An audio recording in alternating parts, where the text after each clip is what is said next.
Hello, guys. Good morning. Thank you for being here today. If this is your first time here in this channel, I welcome you all. And if you notice on the screen, you have a QR code for Buy Me a Coffee. Basically, if you like to support this channel, I really appreciate if you do. What you do is scan that QR code and it's going to take you to a place where you can actually donate and support us. If you're watching from Twitch or Kick or from D Live, all you do is just click follow so you can get notification every time I'm going and do a live broadcast. Now, if you're watching from YouTube, what you do is just click subscribe, and please don't forget to say or click that you like this broadcast. Now, I also have a different type of QR code. Now, you see on the screen, we have a chess.com official hats from the platform chess.com for $19.95. What you do is you just scan that QR code, and it's going to take you to the page where you can actually buy those chess.com hats, and it will be shipped or delivered anywhere you prefer. Now, below me here, you see a different type of QR code from a platform called outpostchess.com.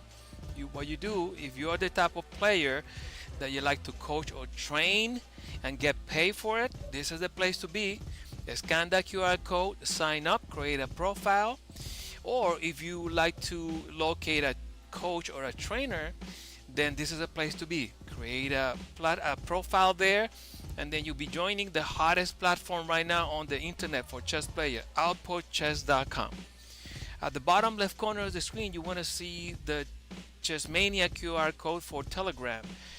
On that QR code, if you like to have any questions to the person that I'll be interviewing, then you can send me to the Telegram platform question, and I'll basically relay that to the person who's being interviewed. And at the upper left corner, you're going to see the QR code for my podcast. You're welcome to visit, although my podcast, I will have to say, had nothing to do with chess.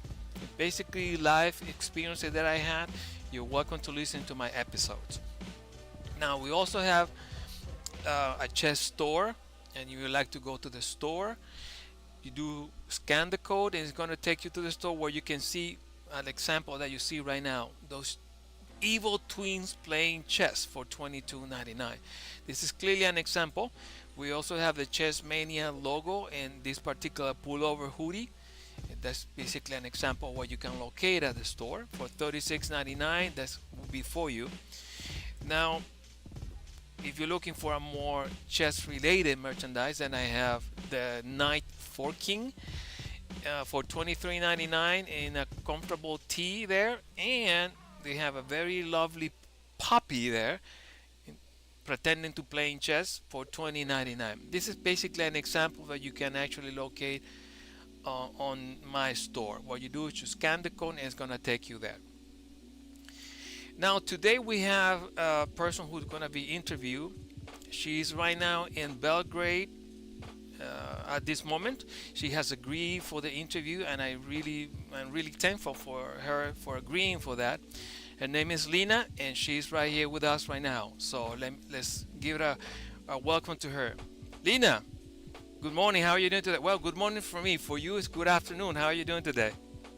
I was about to say good morning, but I just remind myself that it's 3 p.m. here, so it's kind of in the middle of a working day, and I'm happy to have you because it's actually chess related, and everything what is chess related is related to me. So thank you for this. Thank you for this. No. Thank you.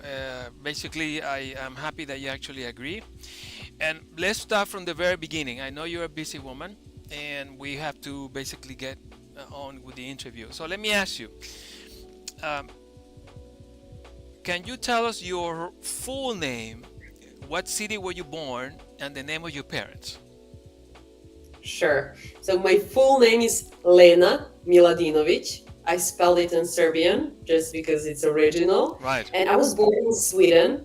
That's an interesting part. The city of Vajer, which is near to Göteborg. Right. And I was there just for 3 months. Then my parents and whole my family went back to Serbia. So we are now stated in Serbia. And if I understand you well, you asked me for my mother's and father's name and Yes, surname. correct. Yes. Mm-hmm. Okay.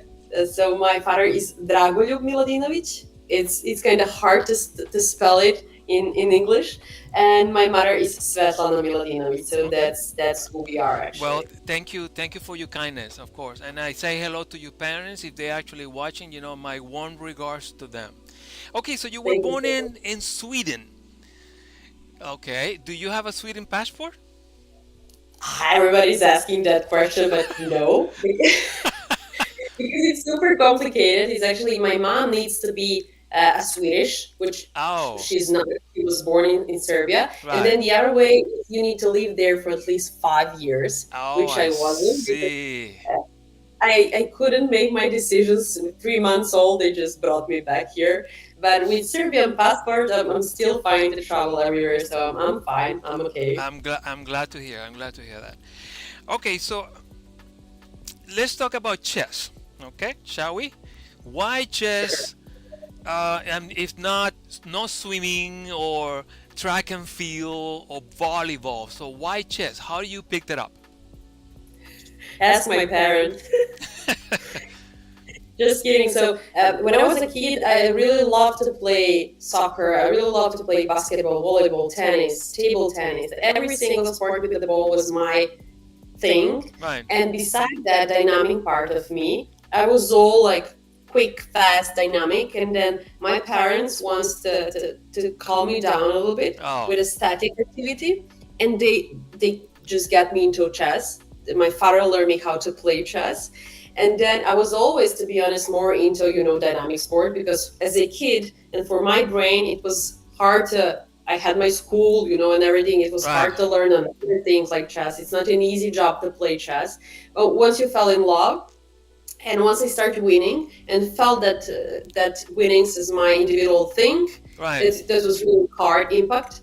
So in, let's say, when I was 15, I chose only to deal with chess and to play chess. Right. I left sports like volleyball, soccer, basketball, and stuff like that, and I was focused to chess Chess. from that on. Right. Okay. So obviously, chess has given you a very nice platform, and you have taken full advantage of that.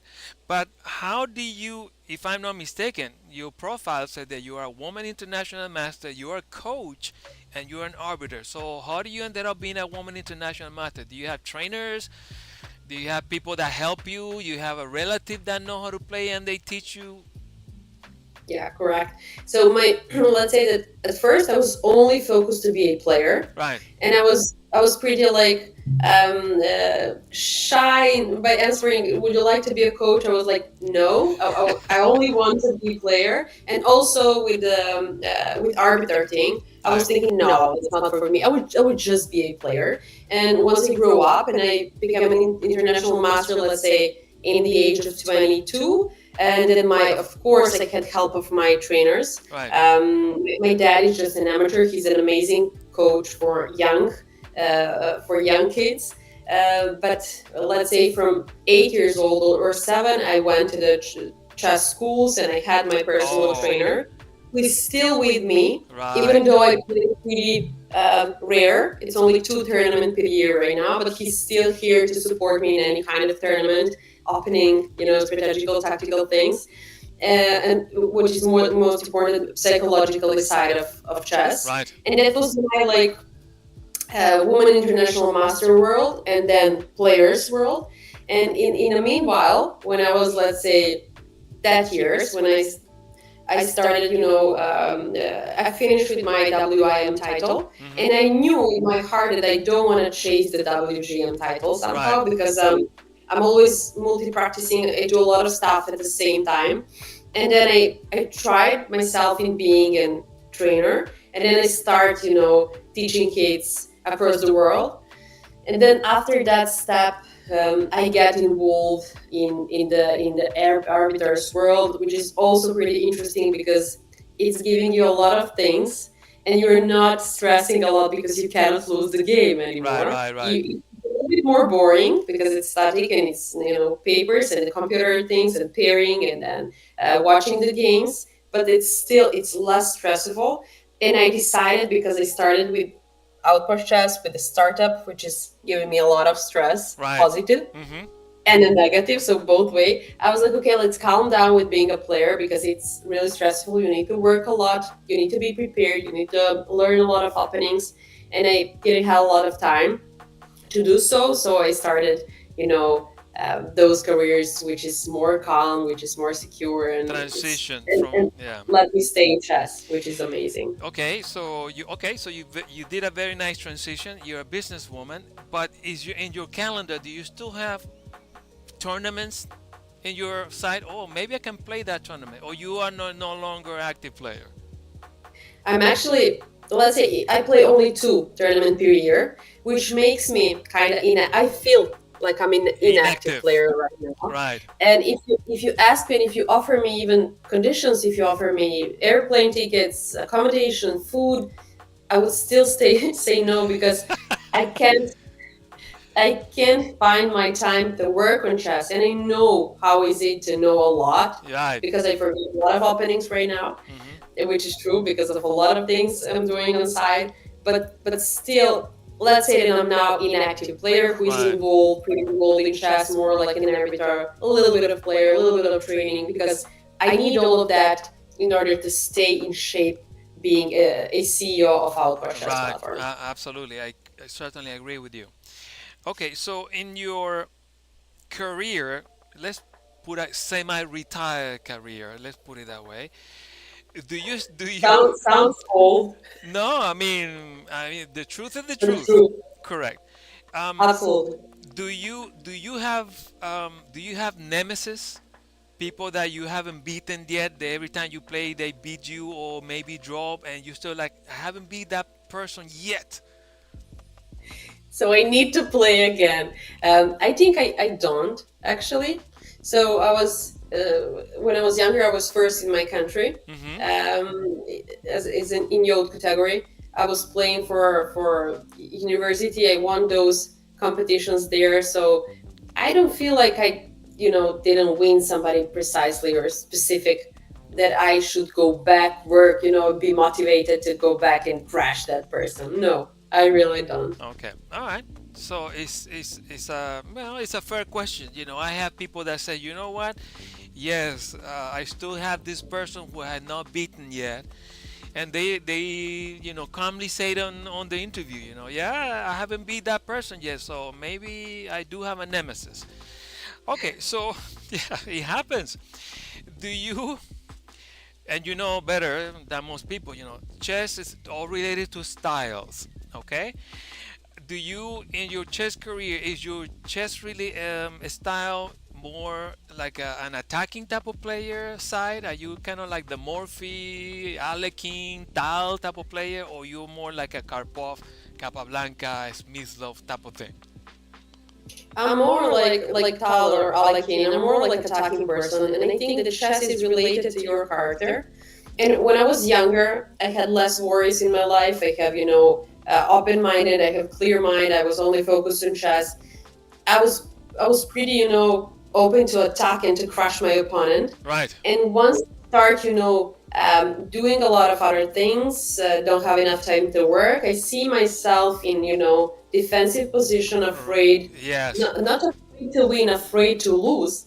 And then I'm making, let's say, a lot of draws. Even if I'm in a winning position, I'm more afraid to lose the game than to win. So I made a draw, and it's how it happens to retired players and inactive Right. players. It's draw agreement, or you're more afraid, and it's fair to say it that way, and it's logical and it's understandable. But I'm suffering for that period of my life when I was so brave, when I was attacking a lot, when I was not thinking about a bunch of stuff. Right. That was talent like in period of time.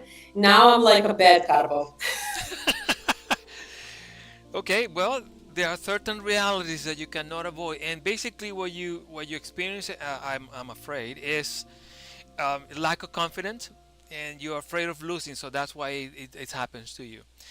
What? Absolutely. Yeah, as a trainer or coach or arbiter, do you see any advantage? Would you like to be an arbiter? People say, "Hey, come here to arbiter this tournament." Why? I see a lot because as I told you, I have no time to work on chess. That's why my self-confidence is now less than it was before. And when it comes to being an arbiter, I have a lot of confidence because I can appear at the event and I don't have to be ready to play. Right. I only have to have the chess knowledge and to just repeat a little bit of thing and rules. And I'm here as a woman international master who is, to be honest, in the arbiters world, there are not a lot of title players. Right. Most of them are amateurs with no title, so I feel like a god there, with the confidence of, okay, I can do this. I don't have to even prepare for this, and still I will travel. I will see my chess friend. I will be around them, and I will stay in that world. So that's my way to stay in the chess world. Right. And same as trainer. If you trainer, kids, you first need to know how to, learn them to love chess and stuff like that. So you need, of course, that we all know to play chess, but not that everybody can, give you the knowledge you want. This is also known as, let's say, that Carlsen cannot teach chess as some people who is only IM, let's say, Right. and who knows how to deal with kids and stuff like that. So it's more about that, and still it makes you live in the chess world. Right. Now, as an executive or businesswoman, do you see yourself in few years' time like part of FIDE executive? If they give you power right now, you're FIDE president, what would be your first decree, your order? I will invest in outpost chess immediately. Spoken like a businesswoman, I can tell you that right now. Absolutely, I'm a bias. Yeah, but I was thinking about me being in FIDE and me being in outpost chess is a different thing. Right. So working for FIDE, if I would love to work in FIDE, I will give all my best. I already have collaboration with them. With the FIDE corporate event was collaborated with outpost chess. I'm always some kind of in collaboration with FIDE, but I was never an employee because I don't want so. So maybe, never say never, but maybe I will work for them one Right. day. But my mission now is to close outpost chess, to make it closer to FIDE so they can collaborate and grow together, because FIDE is really big institution in chess, Right. and then the credibility is high. So yeah, if I will be a president of FIDE, I will definitely be biased and push outpost chess a little bit more. Right. Let's talk about outpost chess. Okay. What inspired you to create it? How come all of a sudden outpost chess was born? Yeah, that's a fair question. So what happened is, from my experience of chess, which is, let's say, maybe 20 years or more for now, even more, it's 25 years in chess, let's say. I just, at the beginning, I just played chess. I never ever felt what miss, what's done, what's plus, what's benefit, what's not. And then I started being at some point a connection among players and organizers, and connection among clubs and organizers, clubs and players. Everybody was asking me at the Facebook, Instagram, "Hey, Lena, do you have some friends? Maybe they can play for my club, or please find me that player. I need it for the tournament for now." And I was the one who was connecting people, and I was thinking of, it would be amazing. It's okay for me to do so for pro bono. It's cool, but it would be amazing. There is some kind of platform where we can all be visible, when we all have profiles, and I can say, "Hey, I'm interested to play Turkish league, to play Panama's league, to play Serbian league," Right. and then people will see that I'm interested, and they will easily get to know me. Inbox me, message me, "Hey, I saw you're interested in to play. Can you play?" Or by easy filter, I need a woman international master, 2200 rated, with active player with in a good shape. You can filter that at outpost, and somebody will get there at the list, and you can easily contact them and engage. So the whole purpose of outpost is to monetize their chess skills, because we saw that people want to play. They want to play for some club at some tournament. Organizers wants them, but they cannot see each other. They're living in different worlds. I see. That was my initial idea. Okay, let's make something where we can all be visible, not just top 10 players who are living pretty good out of chess, and they're not our target group. Right. But the whole gap, the middle one who wants to grow, they want to see tournaments. They want to get in touch with the organizers. They want to get paid. They don't want to have chess as a hobby. They want to have chess as profession. and that was my motivation to make the platform. I see. Is there something from the site I'll push it that you like to change right now? Whew, of course. So from my initial idea Hmm. until now, we pivoted a lot and we changed a lot because I was thinking, again, to be honest, that Hmm. I know everything Oh, in chess, and that's absolutely not true. So when you create something, you need to create that with your vision, but combined with users. So right. it can be something in the middle. Hmm. So I was first really like defensive, and this is what I wanted to be, and it's gonna be like that, and point.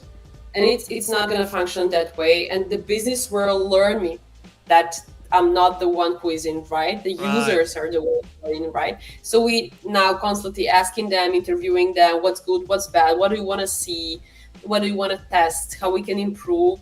And then I still think that you need to stick to your vision. Right. Users are the one who are making you pivot.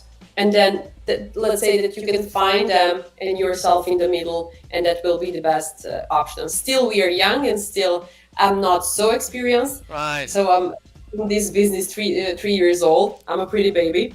So, but for now, this is how it works. Okay. I was going to ask you, how old is Outpost Chess? You said 3 years. Okay. 3 years. 3 years. Okay. And how big is it? Do you have a lot of people under you working at this moment, or? It's, let's say, if you're asking about the users, we have Yes. 70K user right now, so Okay. it's pretty big community, 70,000. And then if you're asking about the team, it was only three of us as a co-founders. Right. We have two more employees, and then we have people like chess ambassadors who are working and collecting signups for us. We have financial department who is working with the financial and papers. Right. So let's say there is a team of 10. 10 people. Not everybody full time. Not everybody full. Let's say four of us full time, and then the rest of them are part time and only ad hoc jobs and stuff like that. But we're all kind of family. Of course. Um, what's the next target for outpostchess.com? I suspect that you have goals, like every business have goals. So what's your next target? Definitely. Next target is to reach 30K people until the end of this year. Why am I talking in the numbers of people? Because that's the biggest value we have Right. for the Outpost Chess as a community who has players, organizers, club trainers, arbiters, streamers inside. We need to grow in order to, to be valuable for organizers, because they want to come and check some players for their tournaments, for trainers to pick some student, for student to pick trainers. And then everything is in the community and in the connection of all of those roles. Right. But let's say that now we are focused on players, on trainers, and organizers the most. So we cannot, fulfill every single wish, but this is the focus. And once we grow and once the investment come, it will be better and better. I see. I see. As a CEO, right? Do you see a lot of challenges? Ahead. You're like, oh my God. You were in New York recently, if I'm not mistaken, correct? In New York. Yeah. Yeah. What challenge do you see as a CEO, particularly as a woman CEO, have you faced? I see a lot of challenges. It's not an easy job to do this, Right. and nobody knows until they start, Right. because it's never according to your plan. You cannot even have plan anymore. So you need to have short plans and to act fast and to be ready at any single failure, and even to go and fail on purpose in order, not to spend a lot of money on something, because as a startup, you're always in panic with money thing. Oh, And yeah. it's hard, especially for me, because I'm the only one from the team who is really related to chess, and I'm from the chess world. And Right. every single thing related to me and my company is actually me. And it's not easy to fail a lot, and you need to do it because it's startup world. Right. And the way that people is going to see you and the way that you are going to take it psychologically and mentally, it's not an easy job to deal. So you need to change the point of view, change perception, to take the business logic Right. in order to survive the whole roller coaster, because the startup world is a real roller coaster. As you mentioned, New York, they called me, let's say, 20 days before tournament starts. And I was thinking about getting some rest because I needed one Right. to get my brain in function, but I couldn't say no because it's a huge opportunity for outdoor chess. Of And there's course. always something like that, and you don't have a time to stop a little bit, and everything is like, attacking you, like opportunities. It's all positive. But it's a bunch of opportunities, and it's not easy to handle, especially as a woman. And you need extra support, you need some extra time, you need to bring your hormones in balance all the time, which is not easy as a woman. And Right. then you need a lot of understand around your team in order to succeed, because it's not all about business and money, it's how do you handle all of things around, because startup is bringing a lot of opportunities, and a lot of positive things cannot always be and bring you positive energy, I because if see. you have thousands of positive things, you need to you need to pick something is going to be lose, and etc and etc. But I guess you got my logic. Yes. Okay. Nicely said. Um, Outpost is an internet venture. Let's put it this way. And this internet is ever changing. It always changes. The internet. Do you know if you think that Outpost is ready to face those changes? I think that we already change a lot, and we're always changing according to the modern world, because in Right. internet world everything is so fast, and you need to catch it, Right. because there is Magnus Carlsen, who has started his job yesterday with 3 million euro, and there is Outpost Chess in Serbia, who has started his job with 10k euros, which is Yeah. pretty What different big things. So you difference? always need to fight a lot. And I Hmm. think that we are actually in advantage here, because we need to do a lot with a small amount of money. So we need to use our brain a lot. And when you have like a bunch of money and you think that it's easy and you can do whatever you want, it's kind of you're missing something. You're missing to Right. learn something, and stuff. So there is always plus and minuses in both of spheres. I see. The As of today is July 1st. Um, do you know if Outpost Chess has any competitors? Yes, absolutely.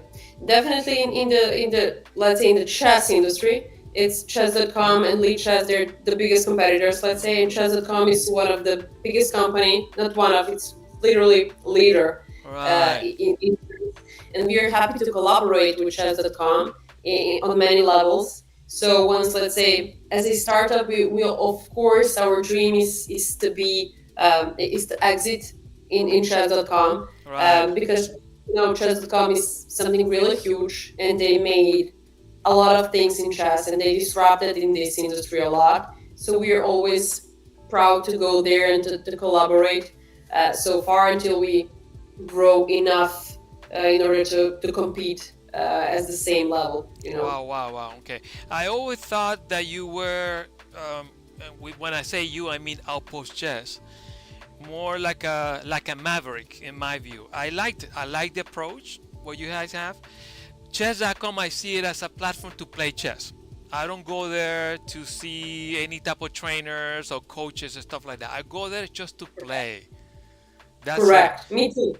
Me too. So you guys, when I saw it, and I actually subscribed in Outpost Chess about 2 months ago, like in sometime in May, if I'm not mistaken. I went there. Oh, I like this. I like the approach, and I like what you offer. Hey, I do have some ideas, and I'd be happy to give it to you when we have the opportunity to Perfect. Perfect. to give you my ideas about Outpost Chess. So before you go, because I know you're busy and we have to cut this short, I want to give you the last minutes here for you to your people, to your friends, to your colleagues, whoever has supported, friends and family. What would you like to tell them, the people who have been behind you, pushing you, inspiring you? What can you tell them?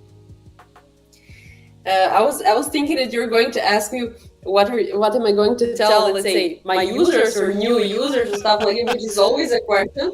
But this is pretty good because they're in front and a lot of people are behind me, Right. saving my back because it's not an easy job to deal with me in every single thing and part of this development and everything. And the people behind me, so my family and my coworkers and my colleagues and the chess players who knows me, they're pretty here, to hold my back anytime I think that I cannot do this anymore, that it's too hard to handle the whole changing thing. Right. So I want to definitely say thank you to them because, as I said, it's most of the time it's good and positive to be on my side, but there is a lot of time now and a lot of pressure, where I'm not being myself at some point, and Right. they're here to support me. And now, thank you for giving me the opportunity to say thank you to all of them. I don't want to say the names because they know who they are, Of and yeah, course. definitely. If they're not here behind me, I will probably end the story. And now I think that we can crush the world. So this is the difference when you have support and when you're all alone in the win. So I thank see. you for giving me this opportunity. Yeah. Okay, and what we're going to tell the people who are actually watching you right now, they are not part of outpostchess.com. What Oh, can you here tell is the them? question. This is the one I see that coming. This one is perfect. Actually, I want to tell them that Outpost Chess platform is a fast-growing community of chess people, not just players. If you're arbiter, club, organizer, trainer, streamer, whoever you are, you will finally be visible and engaged, and we will make chess not your hobby but your profession because you're going to earn more, you can represent yourself, you can receive money there, you can connect to great people, you can get in touch with grandmasters, you can do whatever you want in that kind of community, and you are welcome as you are. Everybody are welcome to give us feedback so we can improve because we are ready to make pivots as long as I can handle. We will do it according to our users. So I will be happy if I have more people from after this podcast at our podcast platform. I see. Well, Lina, time is out. I really appreciate that you have taken this opportunity. I know you have business to run and everything like that. So very, I really thank you for the time, and for all the Thank you people. so much. No, my pleasure. Anytime this window is open for people like you. Anytime that you would like to say, "Hey, Jose, I think I would like to take the window so I can express an information, a new thing, so I can tell the people out." This windows is open for people like you anytime. You just let me Perfect. know, and this will be, we can program it, and you'll be fine. Okay? Don't Thank you hesitate. so much. And the people Perfect. who actually been here watching, I thank you for taking the time. It's been my absolute pleasure. We see you on Thursday in our normal regular schedule hours. This is a special event that I planned today, but this next show will be back to the normal schedule. So thank you for joining me today and joining Lina, who is actually from she's in Serbia right now. And again, thank you very much, Lina. It's been my absolute pleasure. I hope to see you soon, and I hope you have a great day. Thank you, Jose. Thank you so much. I hope you have a great day too. I'll see you soon at the same podcast, I'm sure. And take care. Thank Okay, you so much. you take care. You have a great day, and you guys, thank you. See you Thursday. Goodbye. See you. Bye bye.